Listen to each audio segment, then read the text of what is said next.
Hello welcome back to my channel. ഇന്ന് ഞങ്ങൾക്ക് എല്ലാവർക്കും കൂടിയിട്ട് ഒന്ന് പുറത്ത് പോകാണ്ട് ഒരു ചെറിയ ഷോപ്പിംഗ്. വീട്ടിലേക്ക് ആവശ്യമായിട്ടുള്ള കുറച്ച് സാധനങ്ങൾ വാങ്ങിക്കാനുണ്ട്. പിന്നെ ഉപ്പാക്കും അനിയനും ഓരോ ഷർട്ട്, ഉപ്പാക്ക് ചെരുപ്പ്, ഇച്ചുവിന് ഷൂവ്, അങ്ങനെ അല്ലറ ചില്ലറ സാധനങ്ങളായിട്ടുള്ള ഒരു ചെറിയ ഷോപ്പിംഗ്. നമ്മുടെ ലച്ചുവിൻ്റെ ഫസ്റ്റ് ഷോപ്പിംഗ് ആണ് കേട്ടോ. അപ്പോൾ അതുകൊണ്ട് തന്നെ ഞങ്ങൾക്ക് ചെറിയൊരു ടെൻഷനുണ്ട്. ആൾ പോയി കഴിഞ്ഞാൽ എങ്ങനെ വാശി പിടിക്കുകയോ കരയോ എന്താണെന്നുള്ളത് ഒരു പിടുത്തമില്ല. എന്നാലും പോയി നോക്കാം എന്നുള്ളൊരു പ്ലാനിലാണ് ഞങ്ങൾ. രാവിലെ മോള് നല്ല ഉറക്കത്തിലാണ് കേട്ടോ. അപ്പോൾ ആ ഒരു സമയം നോക്കിയിട്ട് ഞാൻ പണികളൊക്കെ ഒന്ന് ഒതുക്കുകയാണ്. ഉപ്പാക്ക് ഇന്ന് ശനിയാഴ്ച ആയതുകൊണ്ട് തന്നെ മാർക്കറ്റ് ഇല്ല. അപ്പോൾ ഉപ്പ വീട്ടിലുണ്ട്. അപ്പോൾ രാവിലത്തെ ചായയുടെ പണികളൊക്കെ കഴിഞ്ഞിട്ട് പോകാമെന്നാട്ടോ വിചാരിക്കണത്. അപ്പോൾ ഉച്ചയ്ക്ക് പുറത്തുനിന്ന് ഫുഡ് കഴിക്കേണ്ടി വരും. ഉച്ചയ്ക്കുള്ള ഫുഡ് ഉണ്ടാക്കാൻ നിന്നിട്ടുണ്ടെങ്കിൽ പുറത്ത് പോകാൻ ലേറ്റ് ആവും. പിന്നെ ഞങ്ങൾ പോയി വന്നിട്ട് വേണം. ഉപ്പാക്ക് ഇന്നൊരു നിക്കാഹുണ്ട്. അപ്പോൾ അതിന് പോകാനായിട്ട് ഒരു 3 മണിയൊക്കെ ആകുമ്പോഴാട്ടോ ഉപ്പാക്ക് പോകാനുള്ളത്. അപ്പോൾ ഞങ്ങൾ വേഗം വീട്ടിലത്തെ പണികളൊക്കെ ഒതുക്കിയിട്ട് പോകാൻ വേണ്ടിയിട്ട് നിൽക്കുകയാണ്. സിറ്റ് ഔട്ടും ഭാഗങ്ങളൊക്കെ ഒന്ന് വേഗം അടിച്ചു വാരിട്ടു. അതിനുശേഷം കുട്ടിയുടെ കുറച്ച് ഡ്രസ്സുകൾ അലക്കാനുണ്ടായിരുന്നു. കുട്ടിയുടെ ഡ്രസ്സുകൾ എപ്പോഴും ഞാൻ കല്ലിൽ തന്നെയായിട്ട് വാഷ് ചെയ്യാറുള്ളത്. ഞങ്ങളുടെ ഡ്രസ്സുകളൊക്കെ മെഷീനിലിടും. കുട്ടിയുടെ മൂത്രത്തുണിയും ഒക്കെ ഉണ്ടാവുമല്ലോ, മൂത്രം ഒഴിച്ചിട്ടുള്ള തുണികളൊക്കെ ഉണ്ടാവുമല്ലോ. അപ്പോൾ അതൊക്കെ തുണികളൊക്കെ ഞാൻ ആദ്യം വെള്ളത്തിൽ മുക്കിയെടുക്കും. അതിന് ശേഷമാണ് സോപ്പിട്ടിട്ട് വാഷ് ചെയ്യാറുള്ളത്. പിന്നെ കുട്ടിക്ക് പകൽ ടൈമിൽ ചില ദിവസങ്ങളിൽ പമ്പേഴ്സ് യൂസ് ചെയ്യും. കഴിഞ്ഞ വീഡിയോയിൽ ഞാൻ പറഞ്ഞിട്ടുണ്ടായിരുന്നു. അപ്പോൾ ഒരാൾ കമൻറ്റ് ചെയ്തിട്ടുണ്ടായിരുന്നു, പകൽ ടൈമിലൊക്കെ പമ്പേഴ്സ് യൂസ് ചെയ്യുന്നതുകൊണ്ട് കുഴപ്പമില്ല എന്നൊക്കെ പറഞ്ഞിട്ട്. അപ്പം ഞാൻ ചില ദിവസങ്ങളിൽ അങ്ങനെ യൂസ് ചെയ്യും കേട്ടോ. അതായത് രാവിലെ മോൾ എണീറ്റ് കഴിഞ്ഞാൽ പമ്പേഴ്സ് മാറ്റി കഴിഞ്ഞാൽ കുളിപ്പിക്കുന്നത് വരെ അവളെ അങ്ങനെ ഫ്രീ ആയിട്ട് വിടും. അത് കഴിഞ്ഞ് കുളിയൊക്കെ കഴിഞ്ഞ് കഴിഞ്ഞാൽ ചില ദിവസങ്ങളിൽ പമ്പേഴ്സ് ഇട്ട് കൊടുക്കും കേട്ടോ. റാഷ് ക്രീം യൂസ് ചെയ്തിട്ട് തന്നെയാണ് പമ്പേഴ്സ് ഇട്ട് കൊടുക്കാറുള്ളത്. പിന്നെ വൈകുന്നേരമൊക്കെ ആകുമ്പോൾ ഞാൻ പമ്പേഴ്സ് ഊരിയിട്ട് ഒന്ന് കഴുകി കൊടുത്തതിന് ശേഷം ചിലപ്പോൾ പിന്നെ പമ്പേഴ്സ് ഇട്ട് കൊടുക്കും. ഒരു 12:30 ഒക്കെ വരെ കേട്ടോ, രാത്രി 12:30 ഒക്കെ വരെ. അത് കഴിഞ്ഞാൽ മാറ്റി കൊടുത്തിട്ട് പിന്നെ രാവിലെ വരെ അങ്ങനെയൊക്കെയായിട്ട് ഇട്ട് കൊടുക്കാറുള്ളത്.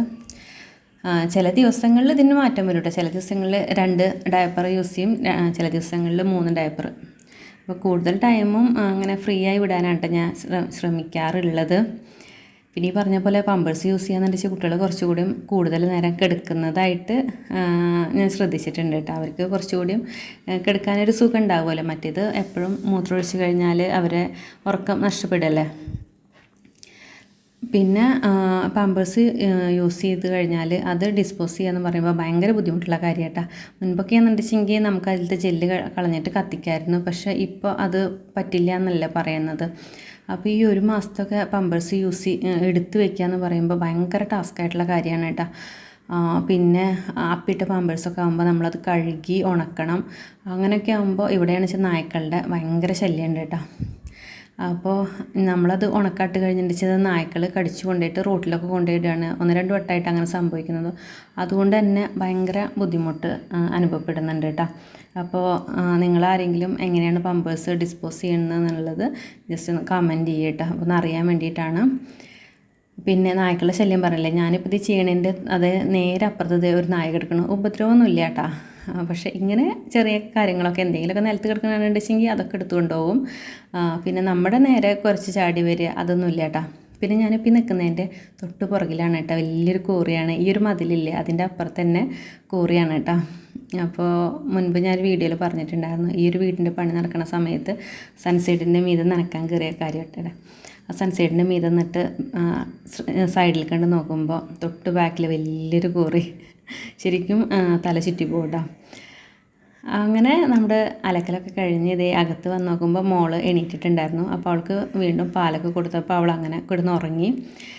ഞാനിപ്പോൾ ഇതേ ചായ കുടിക്കാൻ വേണ്ടിയിട്ട് ഇരിക്കുകയാണ്. ഇന്ന് ഇഡ്ഡലിയും ചട്നിയും ചമ്മന്തിയൊക്കെയാണ് കേട്ടോ. അപ്പോൾ വേഗത്തിൽ ഉണ്ടാക്കാൻ പറ്റുന്നത് അതല്ലേ. തലേന്ന് മാവ് അരച്ച് വെച്ചിട്ടുണ്ടായിരുന്നു. അപ്പോൾ അതൊക്കെ ഉണ്ടാക്കി വേഗം കഴിച്ചു. എൻ്റെ കുളിയൊക്കെ കഴിയുമ്പോഴത്തേനും മോൾ എണീറ്റിട്ടുണ്ടായിരുന്നു. അപ്പോൾ അവളെ വേഗം കുളിപ്പിച്ച് കൊടുക്കുകയാണ്. ഈ ഒരു ചെയർ കിട്ടിയാൽ പിന്നെ കുളിപ്പിക്കാൻ ഈസിയാണ് കേട്ടോ. ഒരാളുടെയും സഹായമില്ലാതെ നമുക്ക് ഒറ്റയ്ക്ക് തന്നെ കുളിപ്പിക്കാം. നല്ല സുഖമാണ് കേട്ടോ. ആമസോണിലാണ് വാങ്ങിച്ചിട്ടുണ്ടായിരുന്നത്. ഞാൻ കഴിഞ്ഞ വീഡിയോയിൽ 1-2 ആൾക്കാർ ഇതിൻ്റെ ലിങ്ക് ചോദിച്ചിട്ട് ഞാൻ കൊടുത്തിട്ടുണ്ടായിരുന്നു. ഞാൻ ഈ ഒരു വീഡിയോയുടെ താഴെ ഞാൻ ഇതിൻ്റെ ലിങ്ക് കൊടുക്കാം കേട്ടോ. 900 രൂപയാണ് റേറ്റ് വരുന്നത്. പിന്നെ ഇപ്പോൾ ഒരു 50 രൂപ കൂടിയും കൂടിയിട്ടുണ്ട്. 950 രൂപ ഇപ്പോൾ ആയിട്ടുണ്ട് കേട്ടോ. അടിപൊളി സാധനമാണ്. ഞാൻ തീർച്ചയായിട്ടും റെക്കമെൻഡ് ചെയ്യും കേട്ടോ ആ ഒരു സംഭവം. പിന്നെ മോളുടെ കുളിയൊക്കെ കഴിഞ്ഞപ്പോൾ അവൾക്ക് ഡ്രസ്സ് മാറ്റി കൊടുത്ത്. അപ്പോഴാണ് കേട്ടോ മക്കൾ ഈ ഒരു സംഭവത്തിന് എന്താ പേരെന്ന് എനിക്കറിയില്ല, ഇക്കാക്ക വരുമ്പോൾ കൊണ്ടുവന്നാണ്ട. അവിടെ ഗൾഫ് നാടുകളിലൊക്കെ കൂടുതലും കുട്ടികളുടെ വായിൽ ഈ ഒരു സംഭവം വെച്ച് കൊടുക്കാമെന്ന് ഇക്കാക്ക അങ്ങനെ പറയാറുണ്ട്. അപ്പോൾ ഇക്കാക്ക വരുമ്പോൾ കൊടുന്നിട്ടുണ്ടായിരുന്നു. അപ്പോൾ അതിങ്ങനെ ഒന്ന് തിളപ്പിച്ചെടുത്തിട്ട് കുട്ടിയുടെ വായിലൊന്ന് ജസ്റ്റ് വെച്ച് നോക്കിയതാട്ടോ. അപ്പോൾ ഇതിങ്ങനെ ഉപയോഗിക്കാൻ പാടില്ല എന്നുള്ള കമൻറ്റുകളൊന്നും വേണ്ടട്ടോ, കാരണം ഞങ്ങളങ്ങനെ ഉപയോഗിച്ചിട്ടില്ല. ഫസ്റ്റ് ടൈം ഒന്ന് വെച്ച് നോക്കിയതാണ്. പക്ഷെ അവൾക്ക് നല്ല ഇഷ്ടമായിട്ട് അത് എടുക്കുമ്പോൾ ഭയങ്കര കരച്ചിലായിരുന്നു. അപ്പോൾ തന്നെ ഉപയോഗിച്ചുള്ളൂ കേട്ടോ. പിന്നെ ഞങ്ങളത് ഉപയോഗിച്ചില്ല. പിന്നെ ഉപയോഗിക്കാൻ അവൾ സമ്മതിച്ചിട്ടുമില്ല. അത് നാവ് കൊണ്ട് ഇങ്ങനെ തട്ടിക്കളയായിരുന്നു. ഫസ്റ്റ് ടൈം യൂസ് ചെയ്യുമ്പോൾ അവൾക്ക് നല്ല ഇഷ്ടമായിട്ടുണ്ടായിരുന്നു കേട്ടോ. പിന്നെ ഞങ്ങൾ അവൾക്ക് എടുത്ത് മാറ്റി. പിന്നെ ഇപ്പോൾ അത് ഉപയോഗിക്കണില്ല കേട്ടോ. ആ ഒരു ടൈം മാത്രമേ അങ്ങനെ ഉപയോഗിച്ചുള്ളൂ. പിന്നെ നമ്മൾ ഇതേ ഡ്രസ്സൊക്കെ മാറ്റി നമ്മൾ പോകാൻ വേണ്ടി ഇറങ്ങിയിട്ടുണ്ട്. അത്യാവശ്യം വെയിലായി തുടങ്ങിയിട്ടുണ്ട്. നമ്മളൊരു 9:30 ആകുമ്പോഴത്തേനും വീട്ടിൽ നിന്ന് ഇറങ്ങണം എന്ന് വിചാരിച്ചതാണ്. അപ്പോൾ ഒരു 10 മണിയൊക്കെ കഴിഞ്ഞിട്ടുണ്ടായിരുന്നു ഇറങ്ങുമ്പോൾ. പിന്നെ ഈ ഒരു ദിവസം എന്ന് പറയുന്നത് ഷാലുവിനും ഇച്ചുവിനും മദ്രസയിലെ എക്സാം ആയിരുന്നു കേട്ടോ. അപ്പോൾ രാവിലെയാണ് 2 പേർക്കും എക്സാം ഉണ്ടായിരുന്നത്. അപ്പോൾ അത് എക്സാമൊക്കെ കഴിഞ്ഞ് വന്ന് ഒന്ന് ഫ്രഷായി ഫുഡൊക്കെ കഴിച്ച് ഡ്രസ്സൊക്കെ മാറ്റിയിട്ട് വേണ്ട ഇറങ്ങാനായിട്ട്. അപ്പോൾ അതുകൊണ്ടൊക്കെയാണ് ലേറ്റായിട്ടുണ്ടായിരുന്നത്. പിന്നെ ഈ ഒരു ഡെലിവറിയുടെ മുന്നൊക്കെ എവിടേക്കെങ്കിലും പോകാമെന്നുണ്ടെങ്കിൽ ഞാനായിരുന്നു കേട്ടോ അധികം ഫ്രണ്ട് സീറ്റിലിരുന്നിരുന്നു. ഉപ്പ ഉണ്ടെങ്കിൽ ഉപ്പ കയറിയിരിക്കും, അതല്ലെങ്കിൽ ഞാനാണ് കേട്ടോ ഇരിക്കാറുള്ളത്. പിന്നെ പ്രഗ്നൻസി പീരീഡിലൊക്കെ ബാക്ക് സീറ്റിലിരിക്കുന്നതിനെക്കാട്ടും ഒന്നുകൂടെ സേഫ് ഫ്രണ്ട് സീറ്റിലിരിക്കുന്നതല്ലേ. അപ്പോൾ അതുകൊണ്ട് ഞാൻ മാക്സിമം ഫ്രണ്ട് സീറ്റിൽ തന്നെ ഇരിക്കാറുള്ളത്. പക്ഷേ ഡെലിവറി കഴിഞ്ഞതോട് കൂടിയിട്ട് ഞാൻ നേരെ പുറകിലോട്ട് പോന്നു കേട്ടോ. കാരണം മോളായിട്ട് ഫ്രണ്ട് സീറ്റിൽ ഇരിക്കുക എന്ന് പറയുന്നത് റിസ്ക് അല്ല, ഇരിക്കാൻ പാടില്ലല്ലോ. അപ്പോൾ അതുകൊണ്ട് ഞാനിപ്പോൾ പുറക് സീറ്റിൽ തന്നെ ഇരിക്കാറുള്ളത്. അങ്ങനെ നമ്മൾ പോണ വഴിക്ക് ചാലിശ്ശേരിയിലുള്ള SBIയിൽ ATMൽ കയറിയിട്ട് ക്യാഷ് എടുത്തിട്ടുണ്ടായിരുന്നു. ATMൽ നിന്നൊക്കെ ഇറങ്ങിയതിന് ശേഷം നമ്മൾ ആദ്യം പോകുന്നത് കൂറ്റനാടുള്ള കണിച്ചിറക്കൽ മാളിലേക്കാണ് കേട്ടോ. ഇവിടുന്ന് നമുക്ക് കുറച്ച് അധികം സാധനങ്ങളൊക്കെ വാങ്ങിക്കാനുണ്ട്. അപ്പോൾ നമ്മൾ ആദ്യം കയറിയിട്ടുണ്ടായിരുന്ന ഡേറ്റ്സും നട്ട്സും ഒക്കെ വാങ്ങിക്കാനാണ്. കഴിഞ്ഞൊരു വീഡിയോയിൽ ഞാൻ കാണിച്ചിട്ടുണ്ടായിരുന്നു. നമ്മൾ ഇവിടെ നിന്നാണ് കേട്ടോ കൂടുതലായും നട്ട്സും ഡേറ്റ്സും ഒക്കെ വാങ്ങിക്കുന്നത്. അപ്പോൾ നമ്മൾ ഇവിടുന്ന് അതേ ആദ്യം ഡേറ്റ്സ് നോക്കുകയാണ് കേട്ടോ. അപ്പോൾ വലിയ കൂടിയ ഡേറ്റ്സ് ഒന്നും വേണ്ട, കാരണം കേക്ക് ഉണ്ടാക്കാൻ വേണ്ടിയിട്ടാണ്. കുറേ നാളായി ഇങ്ങനെ വിചാരിക്കണം ഈത്തപ്പഴം ക്യാരറ്റ് കേക്കില്ലേ അത് ചെയ്യണമെന്ന്. അപ്പോൾ ഒരു പ്രഗ്നൻസിയുടെ ലാസ്റ്റ് ഘട്ടമൊക്കെ ആയപ്പോൾ കേക്ക് ഉണ്ടാക്കുന്നത് നിർത്തി വെച്ച കാരണം നമുക്കൊരു തുടങ്ങാനൊരു സ്റ്റാർട്ടിങ് ട്രബിൾ ഉണ്ടായിരുന്നു കേട്ടോ. അപ്പോൾ എന്തായാലും ഇതൊക്കെ ഞാൻ വാങ്ങിച്ചു കൊണ്ടുവയ്ക്കാം, അപ്പോൾ പിന്നെ നാശമായി പോകുമല്ലോ എന്ന് ആലോചിച്ചിട്ട് വേഗം ഉണ്ടാക്കുമല്ലോ. അപ്പോൾ നമ്മൾ അവിടുന്ന് കുറച്ച് ഡേറ്റ്സും പിന്നെ അതിലേക്ക് വേണ്ടിയിട്ടുള്ള നട്ട്സും ഒക്കെ വാങ്ങിച്ചിട്ടുണ്ടായിരുന്നു. പിന്നെ നമ്മൾ അവിടെയുള്ള സൂപ്പർ മാർക്കറ്റിൽ കയറിയിട്ടുണ്ടായിരുന്നു. അപ്പോൾ അവിടുന്ന് നമ്മൾക്ക് കുറച്ചധികം സാധനങ്ങളൊക്കെ എടുക്കാണ്ടായിരുന്നു. സാധാരണ നമ്മൾ വീടിൻ്റെ അടുത്തുള്ള ഒരു ഷോപ്പിൽ നിന്ന് നമ്മൾ മാസത്തിൽ 1-2 തവണയായിട്ട് സാധനങ്ങൾ വീട്ടിലേക്ക് ആവശ്യമുള്ള സാധനങ്ങളൊക്കെ വാങ്ങിക്കാറാണ് കേട്ടോ പതിവ്. പക്ഷേ ഇതിപ്പോൾ ഇക്കാക്ക ക്യാഷ് അയച്ചതല്ലേ, അപ്പോൾ ഞാൻ കുറച്ച് സാധനങ്ങൾ വാങ്ങിക്കാമെന്ന് വിചാരിച്ചു. എപ്പോഴും നമ്മൾ സ്ഥിരമായി വാങ്ങിക്കുന്ന സാധനങ്ങളിൽ നിന്നും വ്യത്യസ്തമായിട്ട് കുറച്ച് സാധനങ്ങൾ, എപ്പോഴും നമ്മൾ അധികം വാങ്ങിക്കാത്ത സംഭവങ്ങൾ ഉണ്ടാവുമല്ലോ. അപ്പോൾ അങ്ങനത്തെ കുറച്ച് സാധനങ്ങളൊക്കെ എടുക്കാമെന്ന് വിചാരിച്ച് വന്നതാണ്. അപ്പോൾ ഓരോന്നും ഇങ്ങനെ നോക്കിയെടുക്കാട്ടെ. ഞാൻ പ്രത്യേകിച്ച് ലിസ്റ്റും കാര്യങ്ങളൊന്നും ഉണ്ടാക്കിയിട്ടില്ല. എന്താ കണ്ട് അതിൽ എന്താ ആവശ്യമുള്ളതെന്ന് തോന്നിയിട്ടുണ്ടെങ്കിൽ അതിനനുസരിച്ച് വാങ്ങിക്കാമെന്ന്. പിന്നെ എൻ്റെ അടുത്ത് ബേക്കിംഗ് പൗഡറും ബേക്കിംഗ് സോഡയും ഒക്കെ കഴിഞ്ഞിരിക്കുകയാണ്. കാരണം ഇപ്പോൾ കേക്കൊന്നും ചെയ്യണില്ലല്ലോ. അപ്പോൾ അതുകൊണ്ട് ഒന്നും ഇപ്പോൾ സ്റ്റോക്കില്ല കേട്ടോ. അപ്പോൾ അതൊക്കെ ഇനി വാങ്ങിച്ച് ഉണ്ടാക്കിയിട്ട് വേണം. അപ്പോൾ അതൊക്കെ വാങ്ങിച്ചിട്ടുണ്ടായിരുന്നു. പിന്നെ ഇതവിടെ മിൽമയുടെ ഇൻസ്റ്റൻറ്റ് പാലട മിക്സ് കണ്ടപ്പോൾ ഷാലുവിന് പാലട പായസം കഴിക്കാൻ ഭയങ്കര പൂതി. അപ്പോൾ അവൻ അതിൽ നിന്നൊരു പാക്കറ്റ് എടുത്തിട്ടുണ്ടായിരുന്നു. പിന്നെ ഓരോന്നും ഇങ്ങനെ സെർച്ച് ചെയ്തുകൊണ്ടിരിക്കുകയായിരുന്നു. അബിയാണ് കേട്ടോ ഉണ്ണീനെ എടുത്തിട്ടുണ്ടായിരുന്നു. അപ്പോൾ പിന്നെ അങ്ങനെ സാധനങ്ങളൊക്കെ വാങ്ങിച്ചതിന് ശേഷം നമ്മളിത് അവിടെ നിന്ന് ഇറങ്ങിയിട്ടുണ്ട്. നല്ല വെയിലായി തുടങ്ങിയിട്ടുണ്ടായിരുന്നു കേട്ടോ. അത്യാവശ്യം ടൈം അതിൻ്റെ ഉള്ളിൽ തന്നെ ചിലവഴിച്ചു. മാളിൽ നിന്ന് ഇറങ്ങിയതിന് ശേഷം നമുക്ക് കുറച്ച് ഡ്രസ്സുകൾ എടുക്കാനുണ്ടായിരുന്നു. അപ്പോൾ അതിന് വേണ്ടിയിട്ട് നമ്മൾ കൂറ്റനാടിനുള്ള മാക്സ് വെഡ്ഡിങ് സെൻറ്ററിൽ വന്നിട്ടുണ്ട്. ഇവിടേക്ക് ഞാൻ ഡെലിവറിയുടെ മുൻപായിട്ട് വന്നിട്ട് ഡെലിവറി കഴിഞ്ഞതിന് ശേഷം ഫസ്റ്റ് ടൈമാണ് വരുന്നത്. അത് നമ്മളെ ലച്ചുമോളയും കൊണ്ട്. അപ്പോൾ നമ്മൾ സ്ഥിരമായിട്ട് ഡ്രസ്സ് എടുക്കുന്ന ഷോപ്പാണ് കേട്ടോ ഈ ഒരു മാക്സും, പിന്നെ അതുപോലെ തന്നെ കൂറ്റനാടുള്ള ഷഹനാസും. അപ്പോൾ നമ്മളിവിടെ വന്നപ്പോൾ നമ്മൾ സ്റ്റാഫുകളൊക്കെ നമ്മളായിട്ട് നല്ല പരിചയമാണ്, കാരണം ഇടയ്ക്കിടെ വരുന്നതുകൊണ്ട്.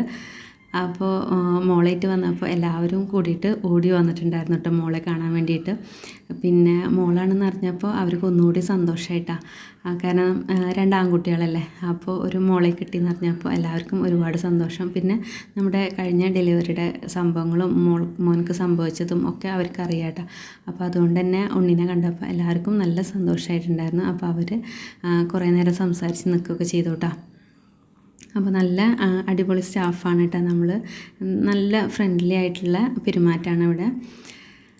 അപ്പോൾ നമ്മൾ അവർക്ക് എല്ലാവർക്കും ഉണ്ണീനൊക്കെ കാണിച്ചു കൊടുത്തതിന് ശേഷം ഉപ്പാക്ക് ഡ്രസ്സ് എടുക്കാൻ വേണ്ടിയിട്ടാണ് കേട്ടോ ആദ്യം പോകുന്നത്. ഉപ്പാക്കുള്ള ഡ്രസ്സ് എപ്പോഴും നമ്മൾ തന്നെ എടുത്ത് കൊടുക്കണം. ഉപ്പായിട്ട് പോയിട്ട് ഒന്നും എടുക്കാറില്ല ഉപ്പാക്കുള്ളത്. അപ്പോൾ ഉപ്പാക്കൊരു ഷർട്ട് എടുത്ത് കൊടുക്കാൻ വെച്ചിട്ട് വന്നതാണ്. പിന്നെ അബിക്കും ഷർട്ടൊക്കെ എടുക്കാനുണ്ട്. അങ്ങനെ ഉപ്പാക്കുള്ള ഷർട്ട് സെലക്ട് ചെയ്തുകൊണ്ടിരിക്കുകയാണ്. ഒരു ബ്ലാക്ക് കളറായിട്ട് എടുത്തതുണ്ടായിരുന്നത്. നമ്മൾ ലൈറ്റ് കളർ ഏതെങ്കിലും ഒന്ന് എടുക്കണം എന്ന് വിചാരിച്ച് പോയതാണ്. പക്ഷേ ലാസ്റ്റ് നമ്മുടെ കണ്ണ് ചെന്ന് അവിടെയൊക്കെ എപ്പോഴും ബ്ലാക്ക് കളറിലാണല്ലോ. പിന്നെ ഇച്ചുവിനുള്ള ഡ്രസ്സ് കിട്ടിയിട്ടുണ്ടായിരുന്നില്ല കേട്ടോ. അങ്ങനെ നമ്മൾ ഡ്രസ്സൊക്കെ എടുത്തതിന് ശേഷം പിന്നെ ഇച്ചുവിന് ഒരു ഷൂ എടുക്കാൻ കയറിയിട്ടുണ്ടായിരുന്നു. പിന്നെ ഉപ്പാക്ക് ചെരുപ്പൊക്കെ എടുത്തതിന് ശേഷം നമ്മൾ നേരെ ഫുഡ് കഴിക്കാൻ വേണ്ടി വന്നതാണ് കേട്ടോ. കൂറ്റനാട് പള്ളിയുടെ ഓപ്പോസിറ്റുള്ള ടോപ്പ് ചിക്കനിൽ കാണട്ടെ നമ്മൾ വന്നിട്ടുള്ളത്. ഇവിടുത്തെ അടിപൊളി ഫുഡാണ്. നമ്മൾ അധികം കൂറ്റനാട് വരുമ്പോൾ ഒന്നെങ്കിൽ ഇവിടുന്ന് അതല്ലെങ്കിൽ KRL നിന്ന് ഒക്കെയാണ് കേട്ടോ ഫുഡ് കഴിക്കാറുള്ളത്. അപ്പോൾ എന്തായാലും ഇവിടെ വന്നിട്ട് നമ്മൾ ബീഫ് ബിരിയാണിയും പിന്നെ അതുപോലെ തന്നെ മന്തിയൊക്കെയാണ് കേട്ടോ ഓർഡർ ചെയ്തിട്ടുണ്ടായിരുന്നത്. അപ്പോൾ ഫുഡൊക്കെ കഴിക്കൽ കഴിഞ്ഞ് മോള് ദേ എൻ്റെ മടിയിൽ കിടന്നിട്ട് ഭയങ്കര ചിരിയാണ് കേട്ടോ. അതിൻ്റെ ഇടയിൽ ഫുഡ് കഴിക്കുന്നതിൻ്റെ ഇടയിൽ കരഞ്ഞിട്ട് ഭയങ്കര വാശിയൊക്കെ ഉണ്ടായിരുന്നു. അങ്ങനെ നമ്മുടെ ഒരു വിധത്തിലാണ് ഫുഡ് കഴിച്ച് കഴിഞ്ഞത്. ഫുഡൊക്കെ കഴിച്ച് കഴിഞ്ഞപ്പോൾ പിന്നെ ആൾക്ക് ഭയങ്കര ചിരിയാണ്. അപ്പോൾ ഞാനത് ജസ്റ്റ് ഒന്ന് എടുത്തതാണ് കേട്ടോ. അപ്പോൾ ഇതൊക്കെ കഴിഞ്ഞിട്ട് പിന്നെ നമ്മൾ നേരെ വീട്ടിൽ പോവാണ്. ഉപ്പാക്ക് നിൽക്കാനും ഉള്ള ടൈം ആയിട്ടുണ്ട്. അപ്പോൾ കൂടുതൽ വിശേഷങ്ങളായിട്ട് നമുക്ക് മറ്റൊരു വീഡിയോയിൽ കാണാം. ബൈ. Thank you.